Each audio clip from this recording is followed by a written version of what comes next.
Oh नहीं भाई ये mummy mummy Yes, beta. Junaid वालेकुम अस्सलाम. Beta, how is Mahi कैसी है? she's fine, बस वो बेटे की तबीयत खराब हो गई थी तो इसलिए वो नहीं आई। That's sad. चल बहुत मुबारक हो आपको, congratulations। No, beta, not for me. इसका असली हकदार जो है ना वो सेरिश है. Give it to her. Yes. Chill over there। हाँ, दे- चल आओ आओ No, you go. I have to talk. Okay। Serish, can I have you here for a minute, please? ये सेठ फरहाद की बेटी जुनैद, सेरिश, और ये सब जो आप देख रहे हैं ये सेरिश। Congratulations। Thank you. Very pleased to meet you। हाँ, साइरस ने मुझे आपके बारे में काफ़ी कुछ बताया है।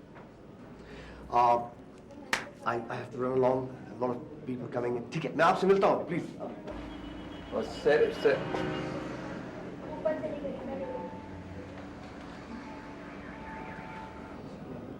प्लीज़ एक्सक्यूज़ मी, मैंने कुछ काम करना है। Thank you.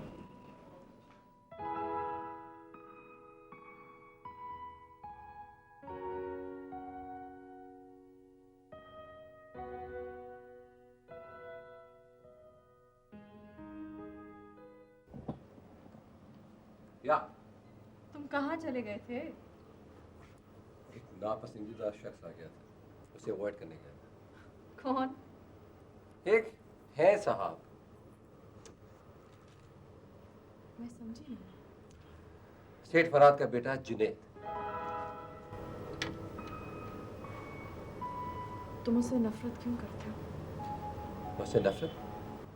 मैं उससे नफरत नहीं करता, बल्कि उससे खानदान से भी नफरत करता हूँ। उसने एक सीधी सादी मासूम भोली लड़की सिला और उसके खानदान को तबाह कर दिया। बताओ, प्लीज बता दो। छोड़ो। फराज साहब ने सिला की मां को बर्बाद कर दिया। जावेद ने उनके बाप को जिंदा जला दिया।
मैं जुनैद को थोड़ा डिफरेंट समझता था, लेकिन उसने सिला की मौत के बाद माहिन से फौरन शादी कर ली और इस बात का सबूत दे दिया कि वो भी उन लोगों की तरह खुदगर्ज और जालिम है।